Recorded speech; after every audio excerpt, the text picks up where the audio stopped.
सबको प्रणाम। और फिर शुरू करते हैं अपना आज का सेशन। 46th सेशन है आज ये हमारा। पहले मंत्र पढ़ लेते हैं। सर्वे भवन्तु सुखिनः, सर्वे सन्तु निरामया, सर्वे भद्राणि पश्यन्तु मा कश्चित् दुःखभाग् भवेत्।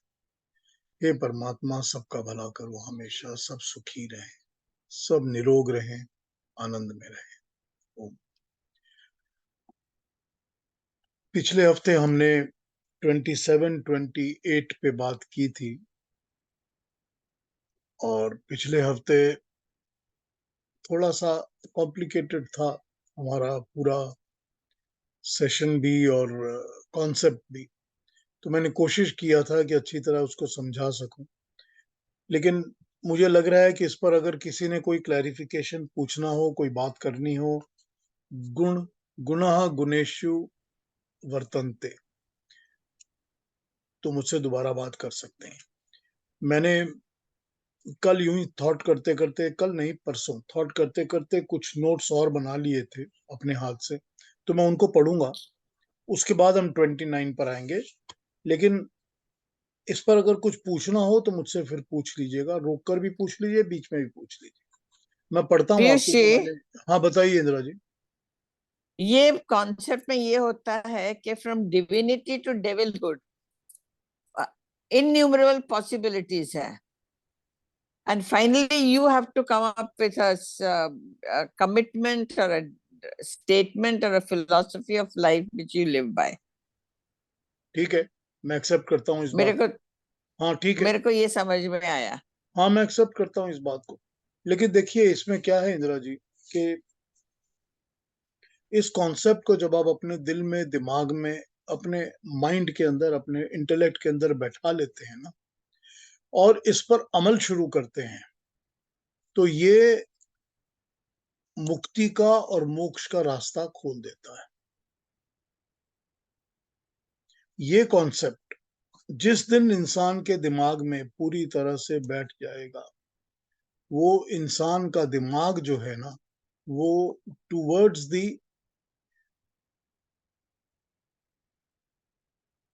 सेल्वेशन, मुक्ति की तरफ, मोक्ष की तरफ खुलना शुरू हो जाएगा। मैं आपको समझा सकता हूं कैसे। और आपने जो कहा वो बिल्कुल ठीक है कि हर एक को अपनी अपने लेवल पर इसको एक्सेप्ट करना है, रिसीव करना है। मैं थोड़े नोट्स पढ़ता हूं इसके ऊपर, और फिर इसके ऊपर चर्चा कर लेंगे, और फिर मैं 29 पर आ जाऊंगा आज। स्वभाव और संस्कार। हमने क्या किया था?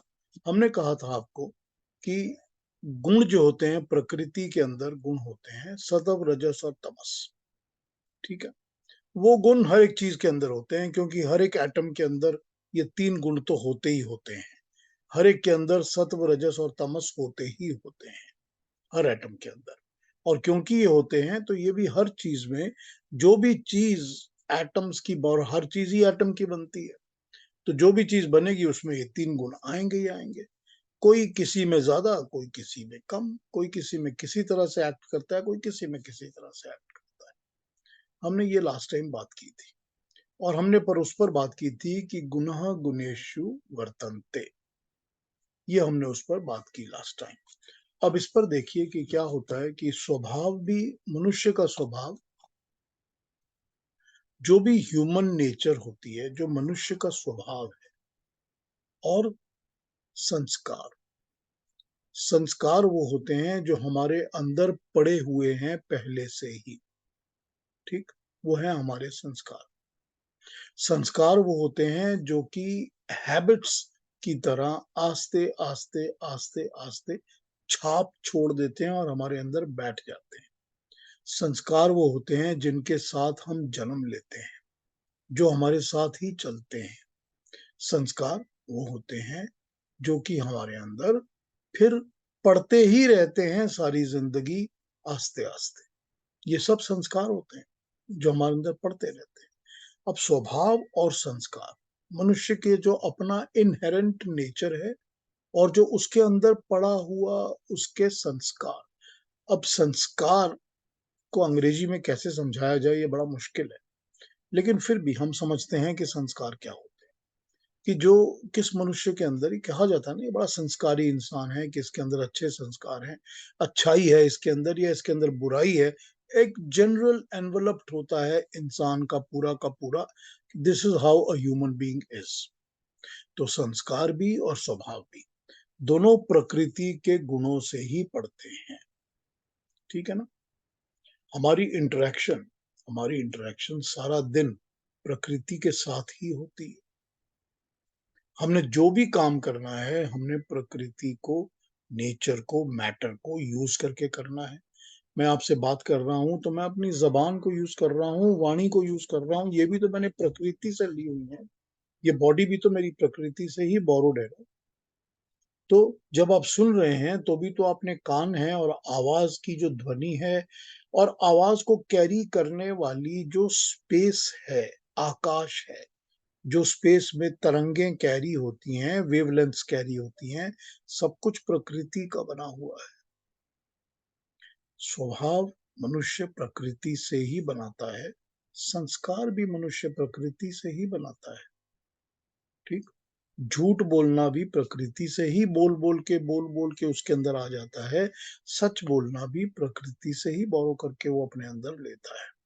अब अंतःकरण चतुष्टय भी तो प्रकृति के बने हुए हैं ना। माइंड भी, इंटेलेक्ट भी, इमोशंस भी, ईगोस भी, सब प्रकृति से बने हुए हैं, सब प्रकृति से बोरो किए हुए हैं। तो स्वभाव और संस्कार दोनों प्रकृति के गुण हैं। हम वैसे तो बहुत बड़ा एनालिसिस ब्रॉड बेसिस पे हमने कर लिया कि जितने भी गुण हैं वो सत्व, रजस और तमस के गुण हैं, अच्छे, बुरे और बीच के, एक्शन वाले, ठीक है ना।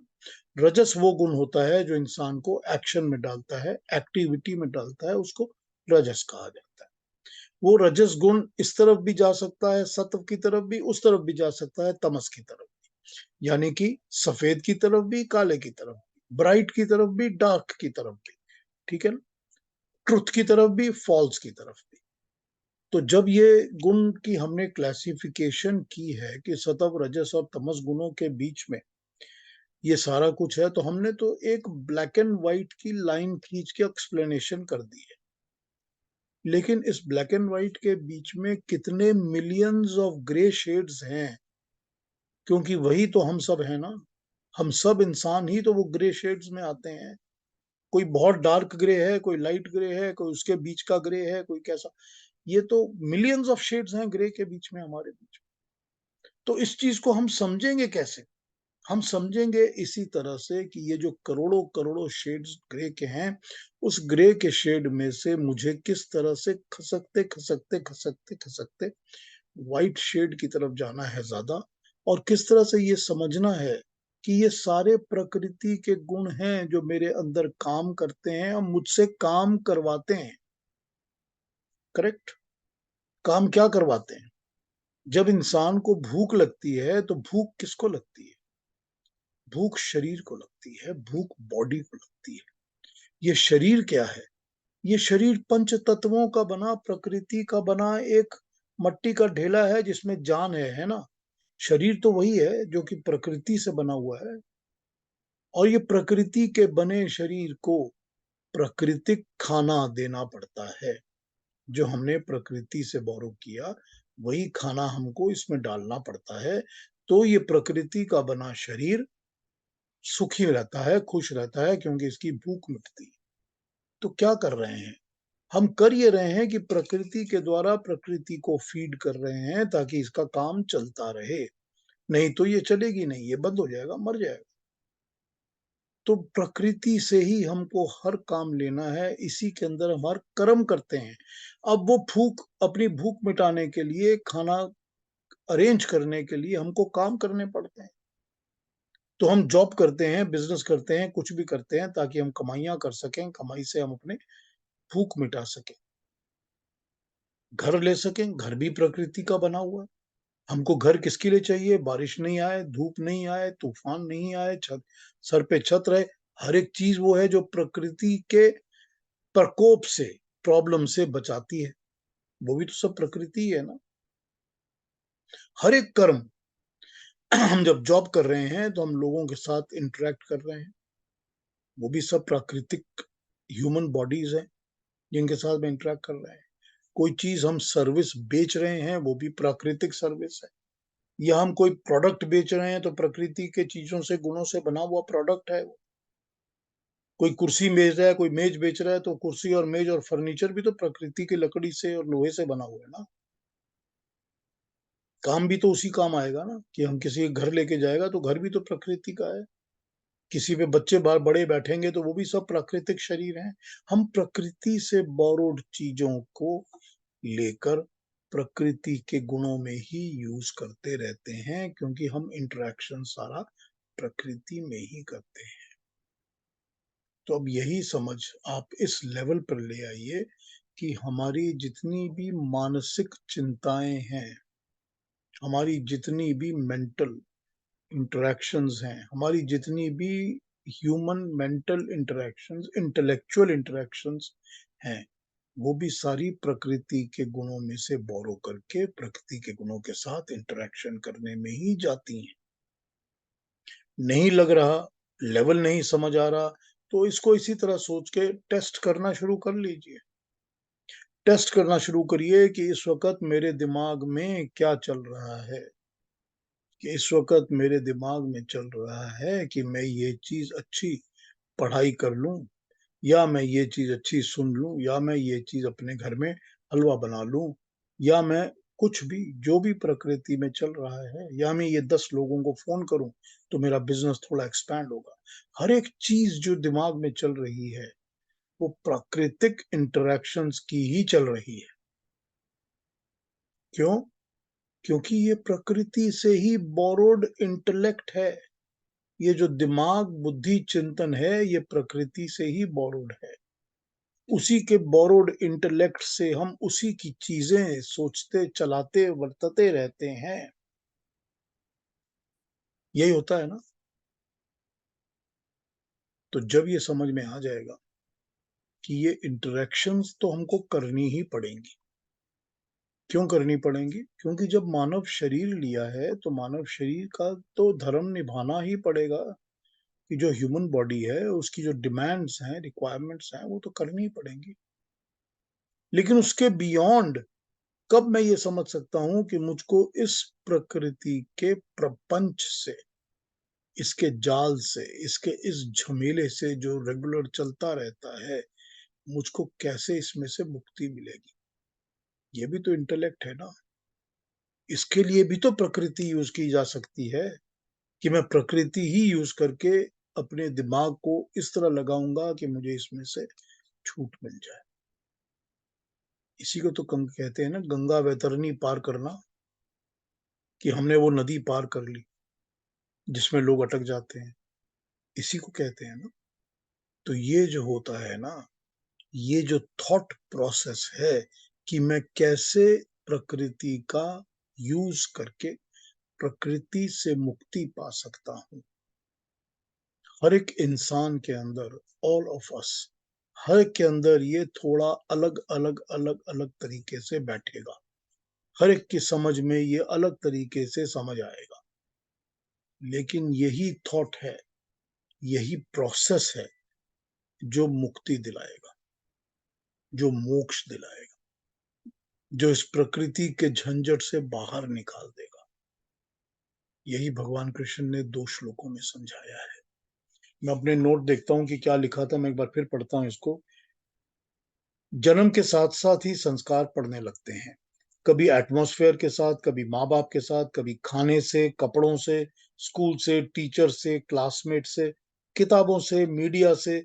सब प्रकृति के द्वारा ही बनी चीजें हैं और सब प्रकृति से ही काम कर रही हैं। तो born out of material nature है सब कुछ, और सब में ये ग्रे शेड्स अवेलेबल हैं। कोई ज्यादा डार्क ग्रे, कोई कम डार्क ग्रे। तो जब इंडिपेंडेंटली इंसान अपने डिसीजंस लेता है तो इन इम्प्रेशंस पर बेस करके ही लेता है। यही उसके कर्म है, और कर्म के लिए यही साधन और यही टूल्स वो यूज करता है। सभी प्रकृति से ही करता है। Other human being, living beings, buildings, car, microphones, products, intellectual ideas, concepts, everything, सब कुछ प्रकृति से बना है। तो वो कर्म कर रहा है प्रकृति को यूज करके, प्रकृति को वर्त के, वर्तना, यूज करना, अपनी प्रकृति, अपनी नेचर के हिसाब से प्रकृति को यूज करके कर्म कर रहा है, अपनी प्रकृति के हिसाब से, अपनी नेचर के हिसाब से। ये है गुणों में गुणों का वर्तना, प्रकृति का प्रकृति में वर्तना। वर्तने से तो रोका नहीं जा सकता, ये तो करना ही पड़ेगा। सिर्फ अवेयरनेस क्रिएट करनी पड़ेगी कि इस कर्म के साथ, अपने एक्शंस और थॉट्स के साथ अटैच मत हो। ये जो थॉट चलते हैं दिमाग के अंदर, जो हमको ये एक्शंस करवाएंगे, जो भी हमारे दिमाग में आता है कि मैं ये करूं और वो करूं, उनके साथ, और जो करना भी पड़ता है उनके साथ भी अटैच मत हो। कर्म के साथ भी और चिंतन के साथ भी, इनके साथ अटैच मत हो। और जो यूज कर रहे हैं सब कुछ, उसके साथ भी अटैच मत हो।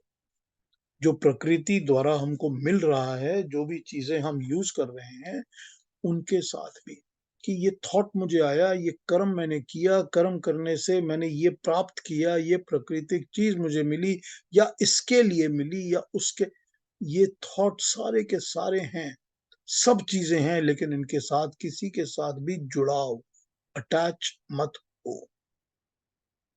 जैसे ही अटैच होगे, छूटना बहुत मुश्किल हो जाएगा। उस छूटने के लिए, उस छूटने के चक्कर में ही उस ब्रह्म चक्र में चिपक कर घूमते रहना पड़ेगा, बार बार जन्म लेना पड़ेगा, बार बार जन्म लेना पड़ेगा, बार बार शरीर धारण करना पड़ेगा। प्रकृति के चक्कर में पड़े ही रहना पड़ेगा, छूटेगा नहीं मनुष्य।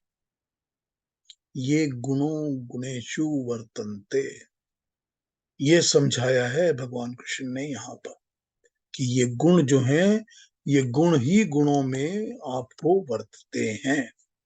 जब गुण ही गुणों में आपको वर्तते हैं, तो ये क्यों नहीं समझते कि इस गुणों के वर्तनते के चक्कर से मुझे निकलना है, और निकल कर मुझको इन गुणों से ऊपर, क्या है, प्रकृति तो एक एंटिटी है ना, एक सत्ता है, एक है, रियलिटी है, लेकिन उसके अलावा भी तो दो और रियलिटीज हैं, दो और सत्ताएं हैं, जिनको हम दो और ब्रह्म कहते हैं। हम तो तीन ब्रह्म मान लेते हैं ना।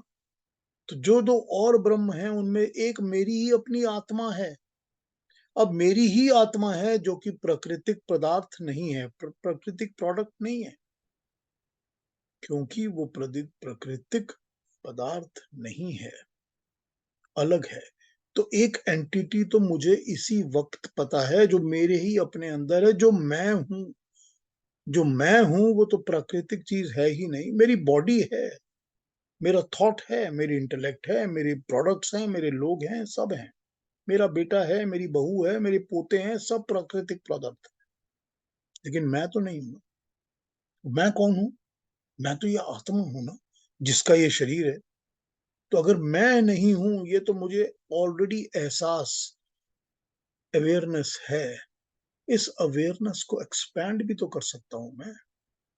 इस अवेयरनेस को एक्सपैंड करके ये भी तो सोच सकता हूं कि वो एक और रजस, ये सारा शरीर मुझे रजस कामों के लिए, एक्शंस के लिए ही मिला हुआ है। मैं एक्शन ही करता रहता हूं।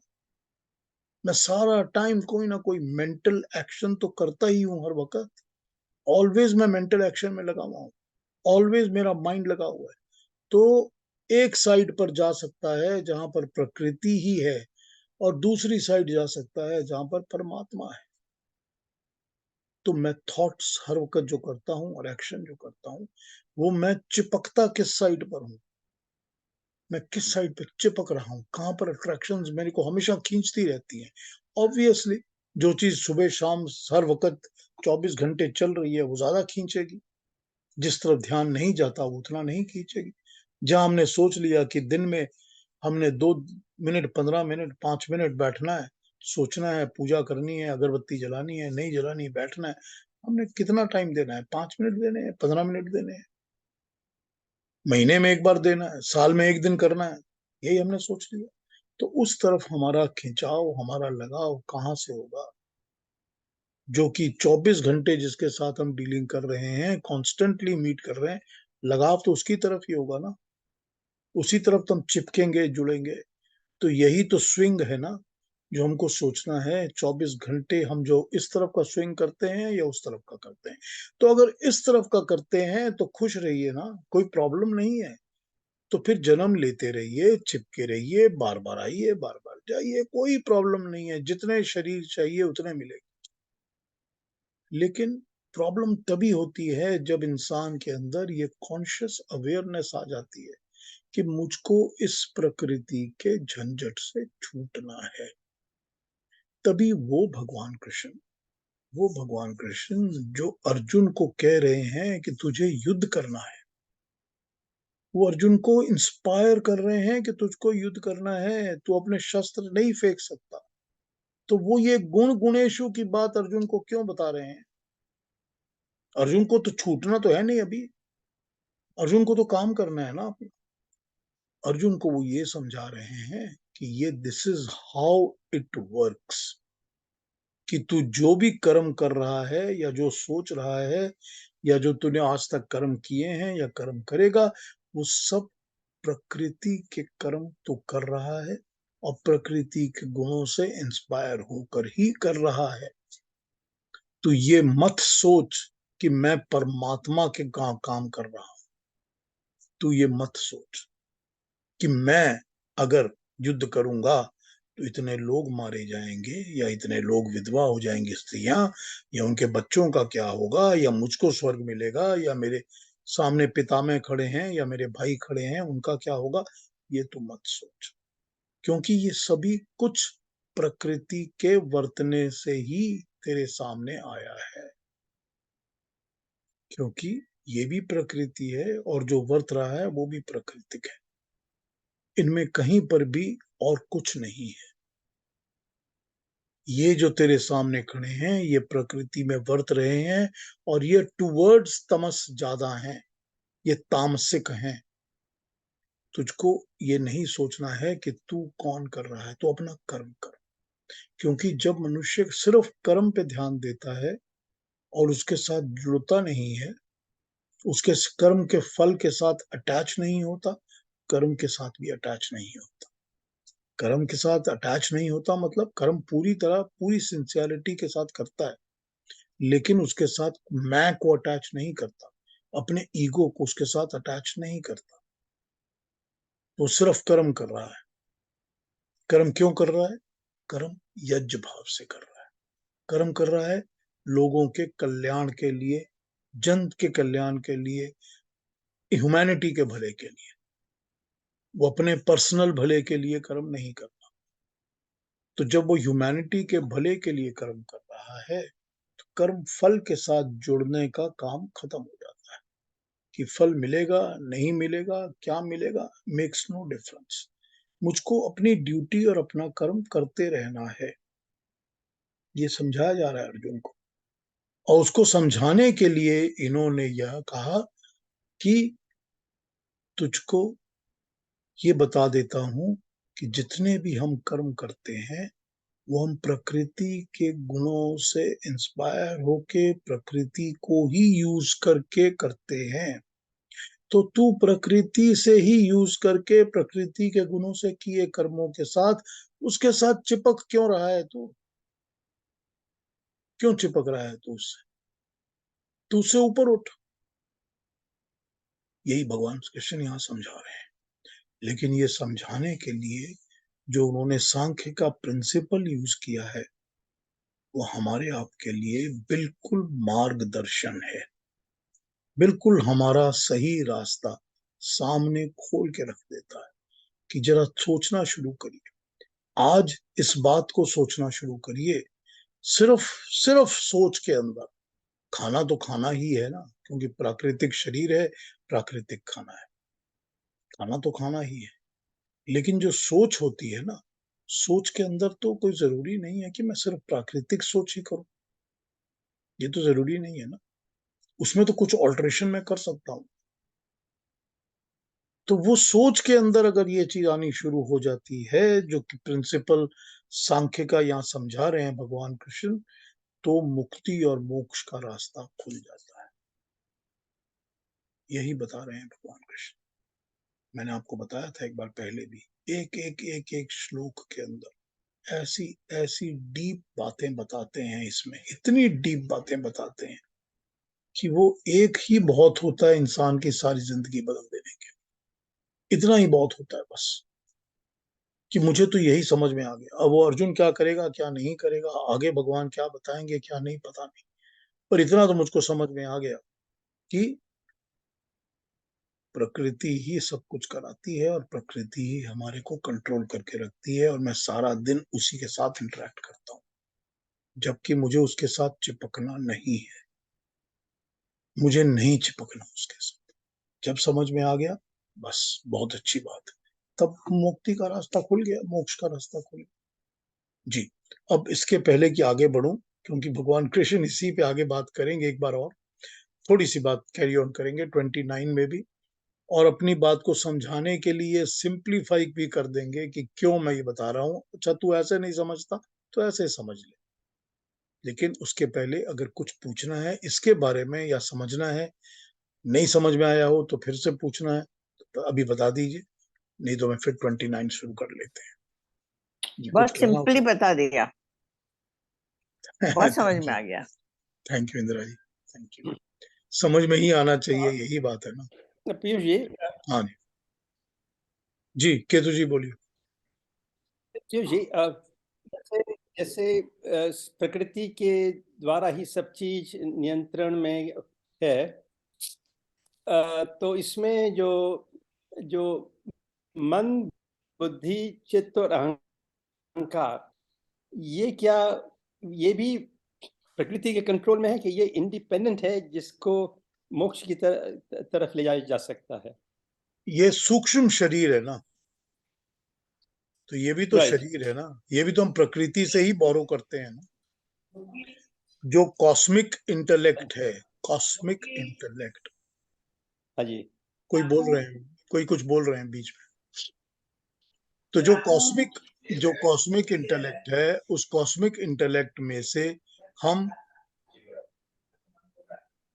इंटेलेक्ट को बोरो करते हैं। हाँ जी।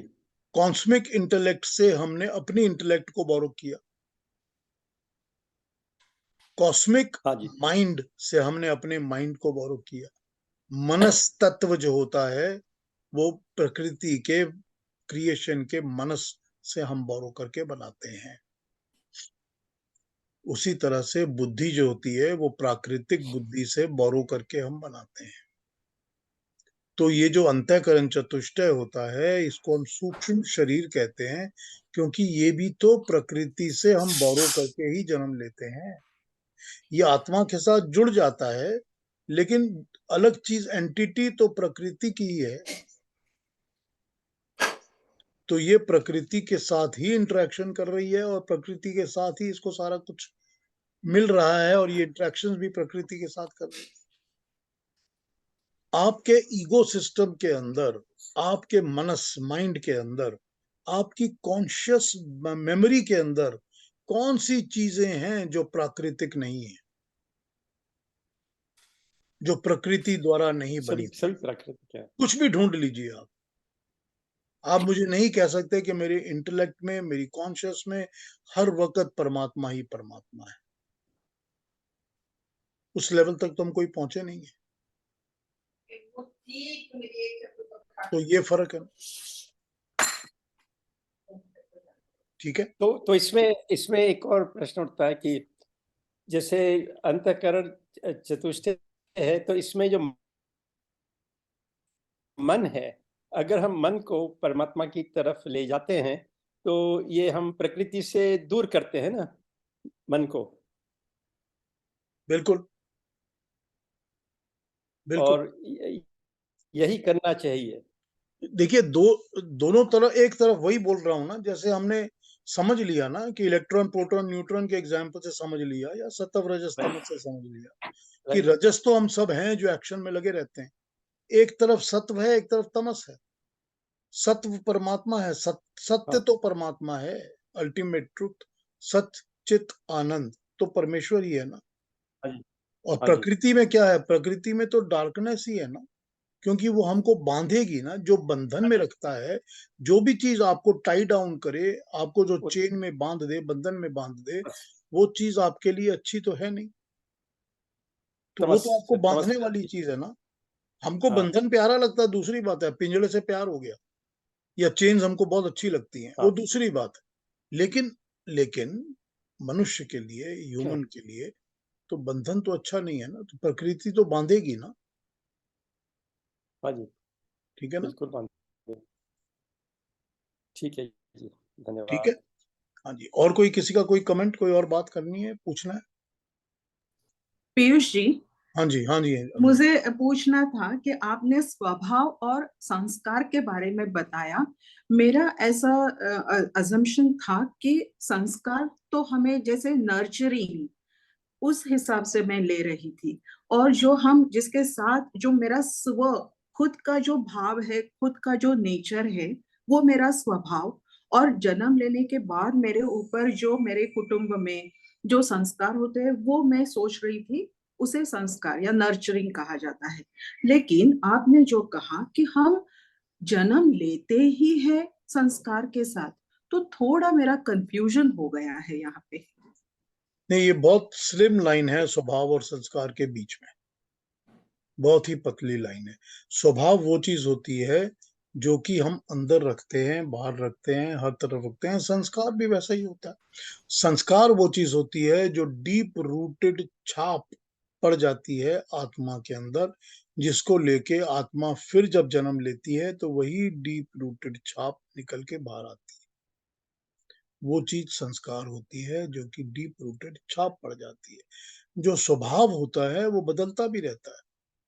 वो आज मनुष्य का स्वभाव जैसा है, 2 साल 5 साल बाद उसका बदल जाता है, किसी और तरह का हो जाता है। स्वभाव जो होता है वो हम शॉर्ट टर्म कह सकते हैं, शॉर्ट टर्म डेवलपमेंट्स जो होती रहती हैं, आती रहती हैं, जाती रहती हैं, जो कि रियली डिपेंड करती हैं हमारे अपने आसपास क्या चल रहा है, क्या हो रहा है, इन सब चीजों के ऊपर। तो वो स्वभाव होता है। लेकिन संस्कार जो होते हैं वो डीप रूटेड छाप पड़ी होती है आत्मा के ऊपर, जो इंसान वैसा ही करता है। अगर मेरा संस्कार नहीं है कि मैं किसी किस्म की कोई भी बुद्धि, बौद्धिक, आध्यात्मिक इन चीजों में जाऊं, तो मैं कभी भी नहीं जाऊंगा। आप चाहे 10 बार मुझे बोल दीजिए, 100 बार बोल दीजिए, मैं नहीं जाऊंगा। और जाऊंगा भी तो बैठूंगा नहीं, या बैठूंगा भी तो ध्यान नहीं। वो संस्कार है, ये स्वभाव नहीं है। सॉरी, स्वभाव तो इसका चेंज भी हो सकता है ना, कि 10 साल पहले अगर आप मुझे कहते कि मैं ये लेक्चर अटेंड करूं तो मैं कभी भी ना करता। लेकिन अब मैं चेंज हो गया हूं थोड़ा, अब मैं करने लगा हूं। या पहले मेरे को ये चीजें अच्छी लगती थी, अब मुझे कुछ नहीं अच्छा लगता। मेरा स्वभाव तो बदल सकता है ना। इंसान का स्वभाव बदल जाता है ना। बचपन का स्वभाव तो जवानी में नहीं रहता, और जवानी वाला स्वभाव वृद्धावस्था में नहीं रहता। स्वभाव बदलता है। इंसान का जो स्वभाव है वो बदलता है भावनाओं के साथ साथ। जैसी जैसी भावनाएं होती हैं वैसा वैसा स्वभाव पड़ता, डलता, बिगड़ता, चेंज होता रहता है। संस्कार चेंज नहीं होते इतनी जल्दी। संस्कार पड़ जाते हैं, डीप रूटेड होते हैं। संस्कार स्वभाव को जन्म देते हैं, ये करेक्ट है। जो संस्कार हैं वो स्वभाव को जन्म देते हैं, क्योंकि वही हैं जो हमको लीड करते हैं इस तरफ या उस तरफ। और स्वभाव जो चलते रहते हैं वो संस्कार के ऊपर छाप बना के संस्कार बना देते हैं। ठीक। अगर ये स्वभाव मेरा है कि मैं सिर्फ झूठ बोलता हूँ और झूठी बोलता हूँ और झूठी बोलता रहूंगा, तो वो अब संस्कार पड़ जाएगा मेरे अंदर, और मैं फिर आइंदा भी झूठ ही बोलूंगा, क्योंकि मेरे अंदर वो संस्कार पड़ गया है। हालांकि मेरा स्वभाव समझ लीजिए, मुझे जेल भेज दिया गया, मैं अंदर बैठा रहा, 6 साल बाद निकला, सोचा अब ये गलती नहीं करूंगा कभी भी, तो स्वभाव मेरा चेंज हो सकता है। वो संस्कार चेंज इतनी जल्दी नहीं होता। फिर भी कभी ना कभी वो 2 साल 1 साल के बाद फिर वही झूठ निकलने लगेगा। क्यों निकलने लगेगा? क्योंकि वो संस्कार पड़ा हुआ। तो संस्कार जो हैं वो स्वभाव बनाते हैं, और स्वभाव भी जो है वो संस्कार बनाते हैं। करेक्ट। लेकिन संस्कार वो होते हैं जो डीप रूटेड छाप पड़ जाती है, जो आत्मा पे पड़ जाती है। उनको चेंज करना मुश्किल होता है, क्योंकि वो एक दिन में नहीं पड़ते। और स्वभाव वो होता है जो कि ऑल्टर होता भी रहता है, हम चेंज भी कर सकते हैं कि जो भी था परसों था वो आज नहीं है, मेरा स्वभाव थोड़ा चेंज हो गया, पहले मैं ठंडा पीता ही नहीं था, अब मुझे ठंडा ही अच्छा लगता है, पहले मैं बहुत गर्म कॉफी पिया करता था, अब मुझे कॉफी गर्म अच्छी नहीं लगती। स्वभाव चेंज हो सकता है, लेकिन संस्कार नहीं चेंज होते इतनी जल्दी। संस्कारों को चेंज करने के लिए ही ये जरूरी होता है कि हमको ये ज्ञान मिले। जब तक ज्ञान नहीं मिलेगा मनुष्य को, जब तक उसके आत्मा के अंदर ज्ञान नहीं आएगा, वो बुरे संस्कारों को छोड़ ही नहीं सकता। ये हो सकता है कि किसी को फ्लैश ऑफ अ लाइट में ज्ञान मिल गया हो, ये हो सकता है कि मुझको तो ये ज्ञान अब मिल गया, मुझे ज्ञान, मुझे पता है कि मैं बहुत बुरा संस्कार में पल रहा था, अब मैंने कुछ नहीं करना, अब परमात्मा ने मुझे ज्ञान दे दिया, हो सकता है। लेकिन आमतौर पे तो नहीं होता ना। आमतौर पे ये होता है कि इस ज्ञान को पाने के लिए हमको दिनों दिन, घंटों घंटे, जन्म के बाद जन्म, उसके बाद जन्म निकाल देने पड़ते हैं, ताकि हमको ये ज्ञान प्राप्त हो कि हमारे संस्कार छूट जाए। करेक्ट। लेकिन ये हो सकता है कि जल्दी छूट जाए, बाद में छूट जाए, ये हो सकता है कि लॉक स्टॉक बैरल एक साथ साफ हो गए बहुत सारे, तो ये बातें अलग हैं। लेकिन संस्कार और स्वभाव में ये फर्क है। कंफ्यूजन है अभी भी? और भी अरुणा जी? नहीं नहीं, बहुत अच्छी तरह से आपने बताया। और कितना हम अदरवाइज लाइटली लेते हैं ये दो चीजें, लेकिन अब आपने जब बताया ना, बहुत ही एकदम प्रोफाउंड चीज थी जो आपने बताई, बहुत अच्छा लगा, अभी क्लियर हो गया। हम लोग तो लाइटली ही लेते हैं सब कुछ, सभी कुछ हम लाइटली लेते हैं, क्योंकि हमको बड़े छोटी उम्र से बताया गया, सिखाया गया कि लाइटली ही लेते हैं सब। हमको बताया भी क्या, बचपन में जो चीजें बताई गई, पढ़ाई गई, 2 बार, 10 बार, 5 बार बताया गया। लेकिन फिर जब प्रैक्टिकल लाइफ में आते हैं, तो प्रैक्टिकल लाइफ में कहते हैं ना कि जितनी भी प्रिकॉशंस थी सब हवा में उड़ा दी। तो हमारा बराबर। वही हाल होता है लाइफ में। और फिर कब कब ये जो आदतें पड़ती हैं, करते करते करते करते वो संस्कार बन जाती हैं, फिर उसका छूटना मुश्किल हो जाता है, हमको पता नहीं चलता। लेकिन जैसे डाली है कोई भी आदत, वैसे ही छोड़ो, वैसे ही छोड़ने की आदत डालो कि मुझे अब छोड़ना है। उस नहीं, पर वो कभी छूटेगा, वो छूटेगा तभी जब, जैसे आपने कहा कि ज्ञान मिलेगा। यस, आप जैसे, एग्जैक्टली, हमारा जो ग्रुप है जिसमें हम बातें एग्जैक्टली, कर रहे हैं, उससे जब ज्ञान मिलता है ना, वो एग्जैक्टली हेल्प करता है। ये आपने सही बात बताई। यस। एग्जैक्टली। वो छूटेगा ही तब जब ज्ञान मिलेगा। यस। बिल्कुल। उस तभी छूटेगा जब ज्ञान मिलेगा। और ज्ञान कब मिलेगा? ज्ञान तब मिलेगा जब मानव का, मनुष्य का शरीर मिलेगा। Yes, correct. करेक्ट। और मनुष्य के शरीर को पाने के लिए इंसान को कर्म करने पड़ेंगे, ताकि मुझको कर्म फल में मनुष्य का शरीर मिले। और मनुष्य का शरीर मिलने पर भी मनुष्य को वो कर्म करने पड़ेंगे कि मुझे पता हो कि मैं मनुष्य का शरीर लेने के बाद इसको फिर से खो नहीं दूंगा। ये अवेयरनेस इंसान में लानी होगी, वरना मनुष्य का शरीर तो justify, you have to earn everything ना। कोई भी चीज तो फ्री नहीं होती है, there is no free lunch. मनुष्य के शरीर को भी तो अर्न करना पड़ता है, आदमी को कर्म करने पड़ते हैं कि अच्छा कर्म करूंगा तो ही ये मेरे को जिंदगी, ये आदमी का शरीर मिलेगा, वरना तो जानवर का, कीड़े का, मकोड़े का, पंछी का मिलेगा ही हमेशा। तो अच्छा कर्म करूंगा तभी तो मनुष्य का शरीर आज मिला है, कल भी मिलेगा ना। क्यों मिला मनुष्य का शरीर? ताकि मैं अच्छे कर्म कर सकूं, ताकि मैं मानवता का भला कर सकूं, ताकि मैं यज्ञ कर्म करूं। यही बता रहे हैं ना इसमें भगवान कृष्ण। बहुत अच्छे पीयूष जी। पीयूष जी, भावना फिर किस में आती है? भावना तो इमोशन की तरह आती है, तो भाव से ही भावना आती है। हाँ। तो जो भाव होते हैं मनुष्य के, भाव और भावना एक ही है। तो जो भाव होते हैं मनुष्य के, वो भाव ही भावना बनाते हैं, और वो भाव ही स्वभाव बनाते हैं। जो इमोशन होता है मनुष्य का, भावना जो होती है, जिन भावनाओं को हम कॉन्स्टेंटली फीड करते हैं, पनपने देते हैं, बड़ी होने देते हैं, वही भावनाएं हमारी स्वभाव बन जाती है। ठीक है ना? जी। तो भावनाएं वो हैं जो कि इमोशंस हैं, जो कि शॉर्ट टर्म, थोड़ी देर की, इधर की उधर की हो सकती हैं, कैसी भावना दिल में उठ रही है। कि मैं जब ये चीज देखता हूं तो मेरे दिल में ऐसी भावना उठती है, तो फिर मैं उसको फिर देखता हूँ, फिर भावना उठती है, तो फिर जब भावनाएं उठती रहती हैं तो ये मेरा स्वभाव बन जाता है कि ऐसी ही भावनाएं मेरे अंदर उठेंगी। ठीक है ना? कोई ना, जाकी रही भावना जैसी, बिल्कुल बिल्कुल, प्रभु मूरत देखी प्रभु तिन तिन तैसी। मूरत देखी वैसी। बिल्कुल बिल्कुल बिल्कुल करेक्ट। बहुत अच्छा लगा। Thank you. शर्मा जी, हाँ जी, हाँ जी, मैंने के मैंने कल जो एक व्हाट्सएप न्यूज में पढ़ा था कि 16 संस्कार जो हमारे मनुष्य जीवन के हैं हिंदू धर्म के हिसाब से, जैसे उपनयन संस्कार है, विवाह संस्कार है, सब वो संस्कार, वो जो हम जो अभी अपने आपकी तरफ से सुना, वो संस्कार दोनों अलग है ना? वो संस्कारों तो का इसके नाम पीछे संस्कार, संस्कार वर्ड्स लग, या हाँ वो वर्ड यूज किया गया है। वो संस्कार वर्ड यूज ही इसीलिए किया है कि ये आदमी के ऊपर इसका संस्कार पड़े।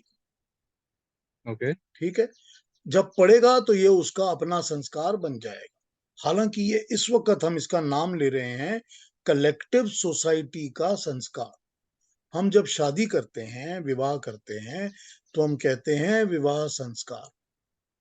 तो विवाह जी संस्कार तो इंडिविजुअलिटी में कुछ नहीं है, सभी का विवाह संस्कार होता है, सभी के लिए जनरल।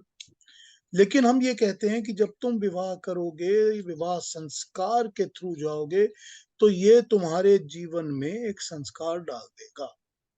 ये तुम्हारा संस्कार बन जाएगा कि मुझको परिवार का पालन पोषण कैसे करना है, कि मुझको अपनी धर्म पत्नी का कैसे ध्यान रखना है, कि मुझको फिर उसके बाद गृहस्थ लाइफ, फैमिली लाइफ कैसे लीड करनी है।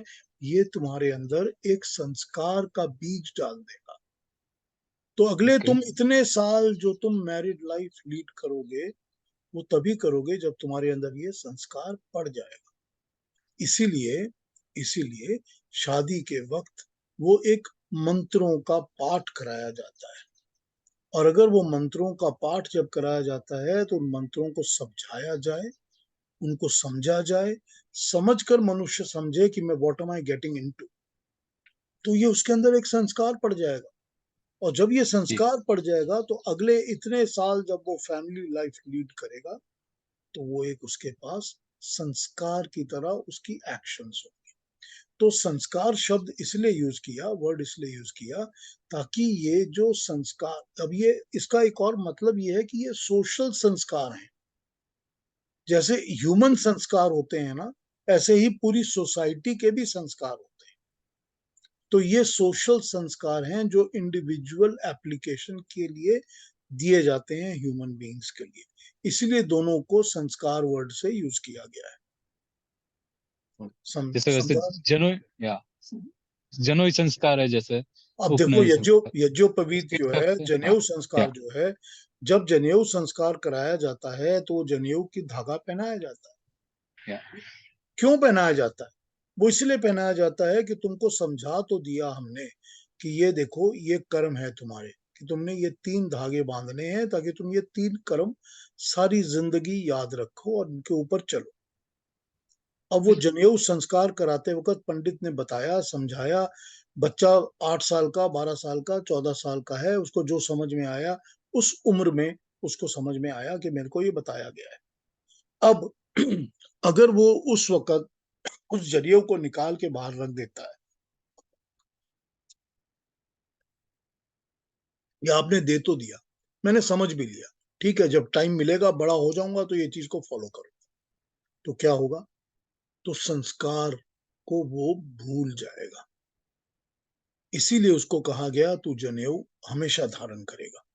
तो वो यज्ञोपवीत जो पहनता है, ये तू सारी जिंदगी धारण करेगा ताकि तुझको ये हमेशा याद रहे। और क्या वो मनुष्य, जो इंसान सुबह रोज नहाता है और अपने जनेऊ को पकड़ के देखता है या इस तरह एक बार हाथ हिला के साफ करता है, तो उसको क्या याद नहीं आता है कि मुझे जनेऊ क्यों पहनाया गया? आता है ना? कभी तो याद आता है ना? और साल में एक बार 2 बार जब उसको जनेऊ चेंज करना पड़ता है, एक्सचेंज करता है, निकाल के बाहर निकालते हैं, नया पहनता है। पहनते वक्त अगर वो मंत्र पाठ करता है तो करता है, नहीं भी करता है तो कम से कम उसके दिमाग में तो ध्यान आती है ना बात। तो संस्कार तो बन गया ना, या बन रहा है ना कॉन्स्टेंटली। तो एक संस्कार, सोशल संस्कार, सारी सोसाइटी का संस्कार है कि जनेऊ का संस्कार होना चाहिए। क्यों होना चाहिए? ये सोशल नॉर्म है कि हमारी जो सोसाइटी बनी है, ये सोसाइटी का एक नॉर्म है कि ऐसा होना चाहिए सबके साथ, तो सोसाइटी अच्छी रहती है। तब सोसाइटी में ये अच्छे-अच्छे काम होते हैं, सोसाइटी का स्वभाव अच्छा बनता है। उसी तरह से इंडिविजुअल एप्लीकेशंस के ऊपर कि ये तुम्हारे ऊपर डाला गया ये संस्कार है, ताकि तुम इसको संस्कार की तरह अडॉप्ट कर लो। जब अडॉप्ट कर लोगे तो तुम्हारा अपना संस्कार बन जाएगा। ठीक है ना? उसमें एक लास्ट में एक 15 संस्कार जैसे मुझे लगता है अपने लिए है, लेकिन एक 16वां संस्कार था, वो लास्ट अग्निदाह संस्कार था। मुझे लगता है वो दूसरों के लिए समझने के लिए कि हमें आखिर उसी तरह जाना है। दोनों दोनों बातें हैं ना इसमें, दोनों बातें हैं। हम तो ये कहते हैं कि जब हम अंत्येष्टि संस्कार यानी कि लास्ट फ्यूनरल जब संस्कार करते हैं अंत्येष्टि, और जब हम शरीर को अग्नि में भस्म करते हैं, तभी आत्मा जो होती है उसको पूरी तरह से मोक्ष मिलता है। तो हम ये उसको कन्वे कर रहे हैं ना, वो सुनती है, नहीं सुनती है, खड़ी है, पास, दूर है, नहीं पता। लेकिन हम उसको कन्वे कर रहे हैं कि हमने तुम्हारी शांति के लिए, तुम्हारे अच्छे पथ के लिए कि तुम आगे अच्छे जन्मों को प्राप्त करो, हमने ये प्रार्थना की, हमने ये ऑफरिंग की, हमने ये यज्ञ किया। वो भी तो एक उस आत्मा के ऊपर में एक संस्कार डाल रहे हैं ना, कि अच्छा ही हो, तुम्हारा भला हो, सब कुछ ठीक हो, और तुम शरीर के साथ जुड़ो मत, क्योंकि तुमको जुड़ना है ही नहीं, तुम तो निकलोगी बाहर। तो ये देखो शरीर ये पड़ा है, इसको हमने आग में डाल दिया, भस्म हो गया। लेकिन हम तुम्हारे लिए प्रे कर रहे हैं। अब हम शरीर के लिए नहीं प्रे कर रहे। कोई अंत्येष्टि सरकार शरीर के लिए नहीं होता। शरीर के लिए उसमें इतना ही कहा जाता है कि हमने इसको भस्म कर दिया ताकि ये मिल जाए, उस राख में, मट्टी में मिल जाए जिससे हम बने हैं। कि ये इसका जो बोलते हैं ना कि अर्थ का पार्ट अर्थ को मिल जाएगा, स्काई का पार्ट स्काई को मिल जाएगा, वही बोलता जाता है उसमें। लेकिन बाकी की जो उसमें प्रार्थनाएं होती हैं वो तो सब आत्मा के लिए होती है ना, कि आत्मा शुद्धि प्राप्त करे। तो दोनों तरफ है ना ये संस्कार, तो वो भी तो फाइनल संस्कार वही है। और आपने ठीक कहा, जो लोग बच्चे देख रहे हैं इस बात को, जो परफॉर्म कर रहे हैं, जो उसके अपने लोग हैं, जान पहचान के हैं, ये उनके लिए संस्कार है कि उनको भी पता हो कि यही है मेरा final, ultimately this is what it is for me. ठीक है ना बहुत केतन? अच्छा, या ठीक है, कोई बहुत अच्छा कंफ्यूजन है तो समझा। अभी भी पूछ लीजिए। नहीं नहीं, बहुत अच्छा समझा। चलिए, थैंक यू, थैंक यू। आज हमारी यही बात होती रही, तो अब 29 कल उठाएंगे। आज 29 को स्टार्ट नहीं करेंगे। कुछ और इस पर ही बात करनी हो आज तो अगले 5-10 मिनट और बात कर लीजिए, फिर इसको राउंड ऑफ कर लेंगे। कल 29 को स्टार्ट करेंगे। पीयूष जी, एक बात कहूं मैं? हाँ जी, नहीं, हाँ जी। मैंने अगर नहीं कही तो मुझे ठीक भी नहीं लगेगा, क्योंकि मेरे मन में है कि आपने ये गुणा गुणेषु वर्तन्ते वर्तन्त कितनी बार ये सेंटेंस पढ़ा है मैंने, लेकिन इतना जो आपने आउट ऑफ वे जाके कमेंट्रीज और आज फिर एक बार ये जो बताया ना, इससे एकदम इतना क्लैरिटी आ गई। और कितने लेवल पे ये बात हम यूज कर सकते हैं, हमने ध्यान में रखना चाहिए। मैं जब सोचती गई, तो जब हम दूसरों के बारे में कि मेरे सामने वाले, मेरे आजू बाजू के लोग ऐसा क्यों बिहेव करते हैं, उसका भी आंसर मिल जाता है। मैं खुद इस तरह की एक्टिविटीज क्यों कर रही हूँ, इसका भी आंसर मिल जाता है। इसके साथ साथ ये जो आपने कहा, एक ब्राइटनेस है और एक डार्कनेस है, उसके बीच के ग्रे शेड में कहीं पे हम हैं, तो हम खुद को कैसे वो ब्राइटनेस की तरफ ले जा सकते हैं, ये भी पता चला। और आखिर में हम मोक्ष की तरफ कैसे हम एक विवेक और वैराग्य, ये दो चीजों का उपयोग करके हम मोक्ष की तरफ कैसे भी प्रयत्न कर सकते हैं, इसका भी ज्ञान मिला। बहुत बहुत धन्यवाद पीयूष जी। मैं बता नहीं सकती कितना मुझे एकदम इतना अच्छा लगा ये सब सुन के। बहुत धन्यवाद। Thank you thank you. Aruna ji, thank you Aruna ji. देखिए, मैं प्रयास करता हूँ, कोशिश करता हूँ। मुझे ये पता है कि ये जो प्रिंसिपल्स है ना, जो गुणा गुणेषु वर्तन्ते, ये जो प्रिंसिपल है ना, ये प्रिंसिपल बेस्ड तो सांख्य दर्शन के ऊपर है। कि सांख्य हमको ये समझाता है।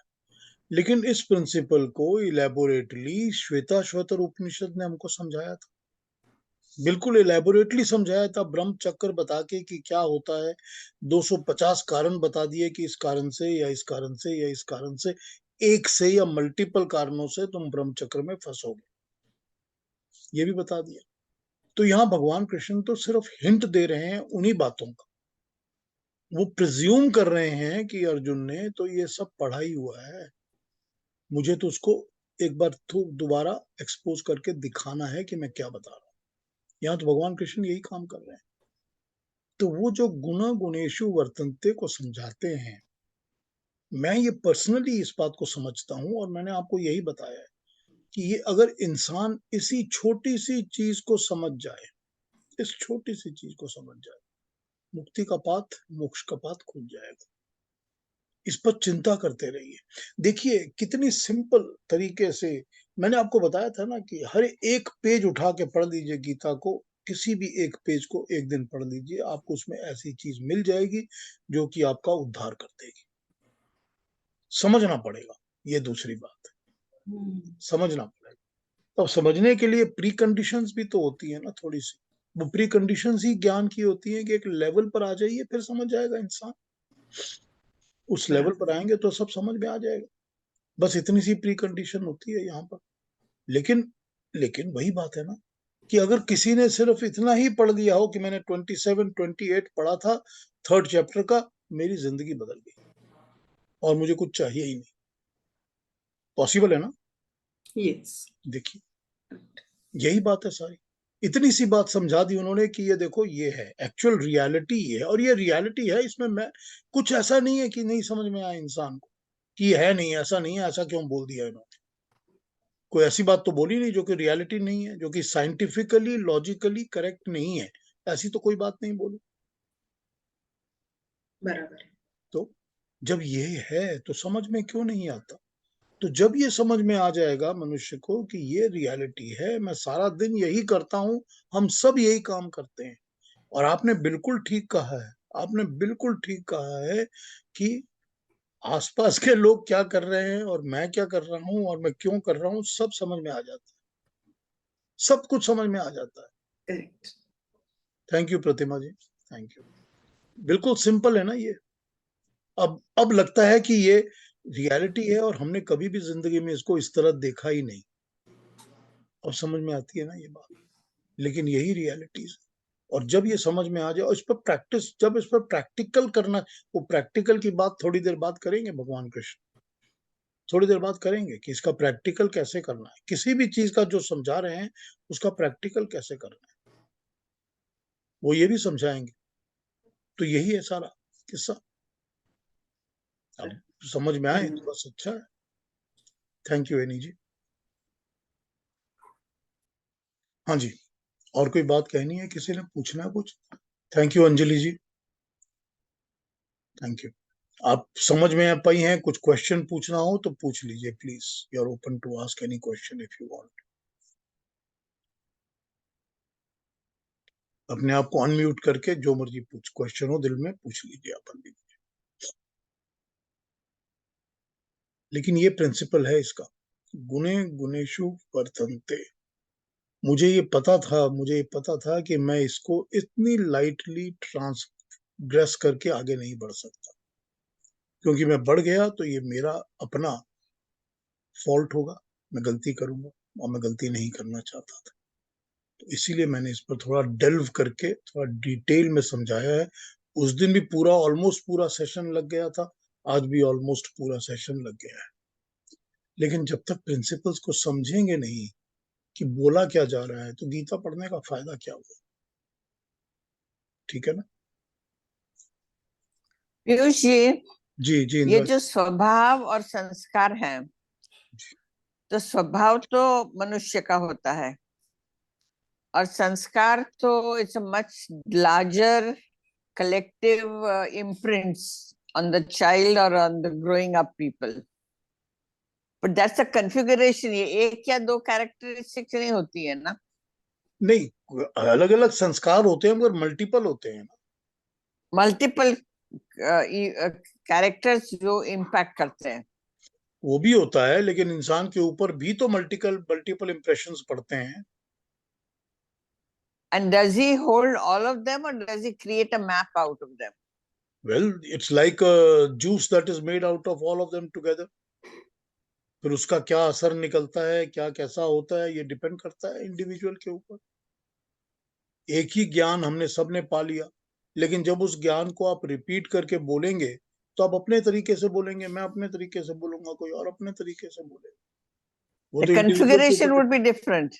Correct, it will be different. ठीक कहा आपने. And that would shape the personality of the person also. That shapes the individuality and personality of a human being. इसीलिए सब इंसान अलग हैं. ठीक है, थैंक यू जी, समझ में आ गया. जी, बिल्कुल. एकदम अंदर बैठ गया, खुश के चला गया. बस यही कोशिश है कि अंदर बैठ जाए बात, बस यही कोशिश रहती है. हाँ जी, और कोई बात है करनी है, कुछ पूछना है, कुछ कहना है आज? तो कल मैं इस पर बात नहीं करूंगा, गुणगुणेषु वर्तन्ते पर. हालांकि 29 इस पर थोड़ी सी रेफरेंस देगा, लेकिन इस पर बात नहीं करेंगे. फिर आगे बढ़ जाएंगे कल, क्योंकि इस पर हमने 2 सेशंस कर लिए हैं. और रिकॉर्डिंग सुन लीजिएगा, दोबारा सुन लीजिए thank you Piyush ji. Thank you Prabha ji, thank you. Recording फिर थैंक सुन यू, लीजिए. नमस्ते everybody. Thank you Indira ji. Piyush ji बहुत अच्छा समझाया. Thank you Yukta ji. नमस्ते. Thank you. नमस्ते, आभार. तो सबको नमस्ते. कल ज्वाइन करिए टाइम पर एकदम, और कल हम 29 सेशंस करेंगे. ठीक है ना? चलिए, सबको नमस्ते.